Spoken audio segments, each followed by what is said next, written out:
Hello friends, स्वागत है आपका अपने यूट्यूब चैनल पर एक नई वीडियो की एक नई टॉपिक में।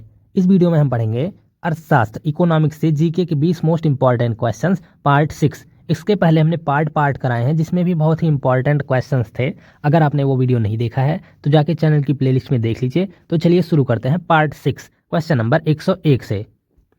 क्वेश्चन नंबर 101, भारत के क्रेडिट बाजार में ढीला सीजन कब से कब तक होता है? ऑप्शन ए नवंबर से मार्च तक, ऑप्शन बी अप्रैल से अक्टूबर तक, ऑप्शन सी जुलाई से फरवरी तक, ऑप्शन डी मार्च से सितंबर तक। तो सही आंसर हो जाएगा आपका ऑप्शन बी अप्रैल से अक्टूबर तक। भारत के क्रेडिट बाजार में ढीला सीजन अप्रैल से अक्टूबर तक होता है। भारतीय क्रेडिट बाजार में अप्रैल से अक्टूबर तक के समय को ढीला सीजन, जबकि नवंबर से मार्च तक के समय को व्यस्त सीजन कहा जाता है। नेक्स्ट क्वेश्चन हो जाएगा आपका question number 102, wealth of nations पुस्तक के लेखक कौन है? Option A Adam Smith, option B Marshall, option C Pigou, option D Keynes. तो सही आंसर हो जाएगा आपका option A Adam Smith. Wealth of nations पुस्तक के लेखक एडम स्मिथ हैं। नेक्स्ट क्वेश्चन हो जाएगा आपका क्वेश्चन नंबर 103, 1991 की नरसिंह समिति किससे संबंधित थी? ऑप्शन ए कृषि सुधार से, ऑप्शन बी व्यापार सुधार से, ऑप्शन सी कर सुधार से, ऑप्शन डी वित्तीय सुधार से। तो सही आंसर हो जाएगा आपका ऑप्शन डी वित्तीय सुधार से। 1991 की नरसिंहन समिति वित्तीय सुधार से संबंधित थी।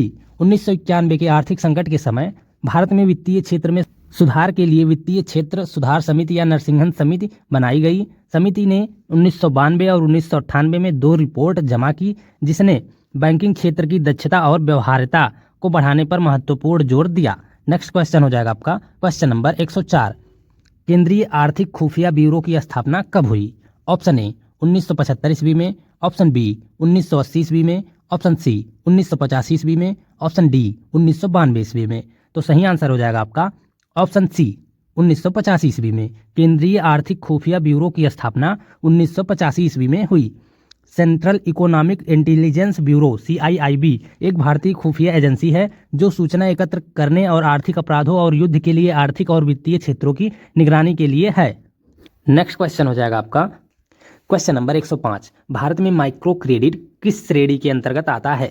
ऑप्शन ए वाणिज्यिक बैंकिंग के अंतर्गत, ऑप्शन बी सहकारी बैंकिंग के अंतर्गत, ऑप्शन सी प्राइवेट बैंकिंग के अंतर्गत, ऑप्शन डी गैर बैंकिंग वित्त के अंतर्गत। तो सही आंसर हो जाएगा आपका ऑप्शन डी गैर बैंकिंग वित्त के अंतर्गत। भारत में माइक्रो क्रेडिट गैर बैंकिंग वित्त के अंतर्गत आता है। नेक्स्ट क्वेश्चन हो जाएगा आपका क्वेश्चन नंबर 106, भारत में औद्योगिक लाइसेंसिंग आखिरकार कब खत्म की गई? ऑप्शन ए 1975 ईस्वी में, ऑप्शन बी 1980 ईस्वी में, ऑप्शन सी 1986 ईस्वी में, ऑप्शन डी 1991 ईस्वी में। तो सही आंसर हो जाएगा आपका ऑप्शन डी 1991 ईस्वी में। भारत में औद्योगिक लाइसेंसी 1991 ईस्वी में खत्म की गई। 1991 ईस्वी में आर्थिक उदारीकरण के समय भारत में आखिरकार औद्योगिक लाइसेंसिंग को खत्म कर दिया गया। नेक्स्ट क्वेश्चन हो जाएगा आपका क्वेश्चन नंबर 107, खाद्य कूपन का विचार किसने दिया?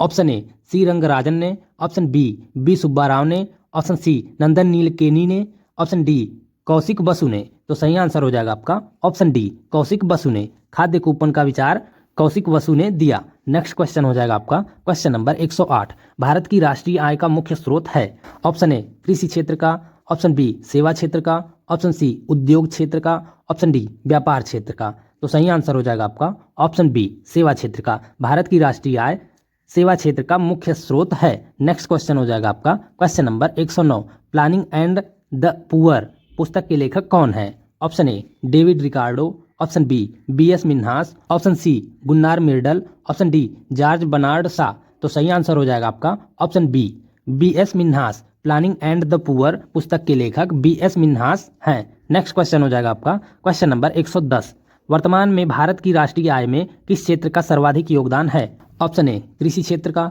ऑप्शन बी उद्योग क्षेत्र का, ऑप्शन सी अवस्थापना का, ऑप्शन डी सेवाएं का। तो सही आंसर हो जाएगा आपका ऑप्शन डी सेवाओं का। वर्तमान में भारत की राष्ट्रीय आय में सेवाओं का सर्वाधिक योगदान है।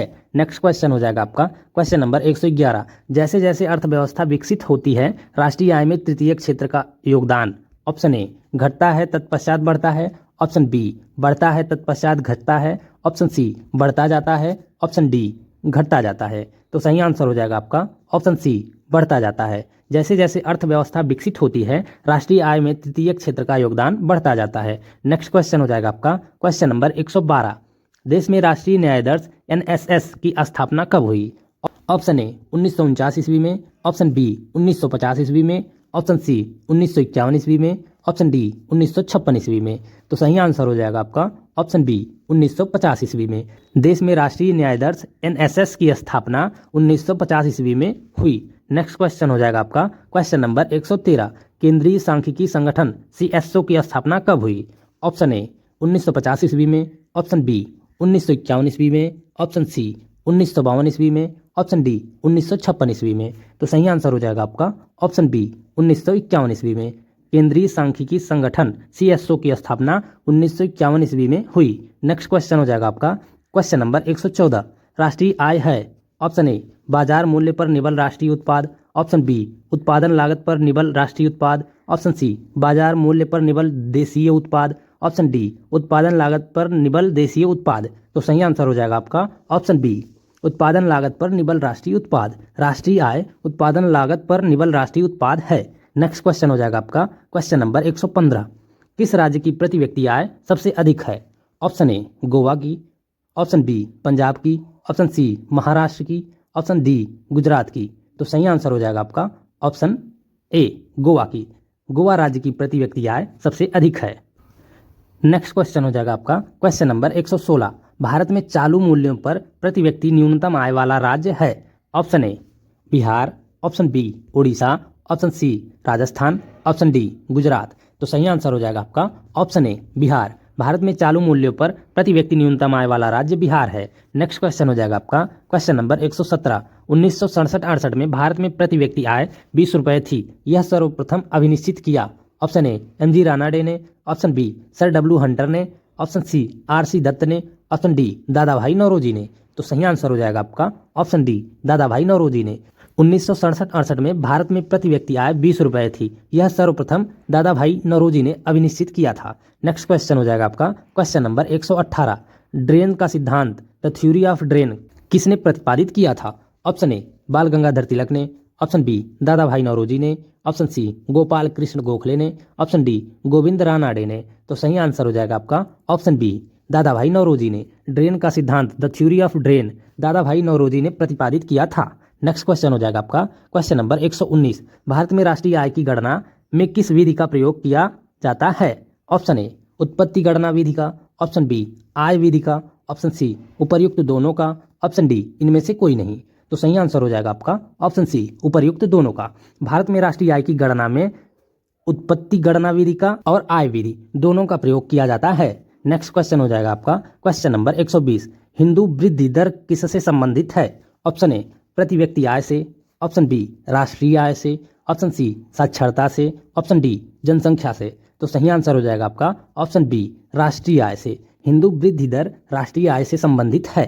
Thank you guys for watching. इस वीडियो में हमने भारतीय अर्थव्यवस्था या अर्थव्यवस्था से इकोनॉमिक्स जीके के 20 most important questions part 6 cover कर लिया है। इसके पहले भी हमने 5 पार्ट कराए हैं, उसमें भी बहुत ही इंपॉर्टेंट क्वेश्चंस कराए हैं हमने। इसके नेक्स्ट पार्ट में हम 20 बहुत इंपॉर्टेंट क्वेश्चंस पार्ट 7 करेंगे। तो वीडियो में कंटिन्यूअस बने रहिएगा and thank you for watching.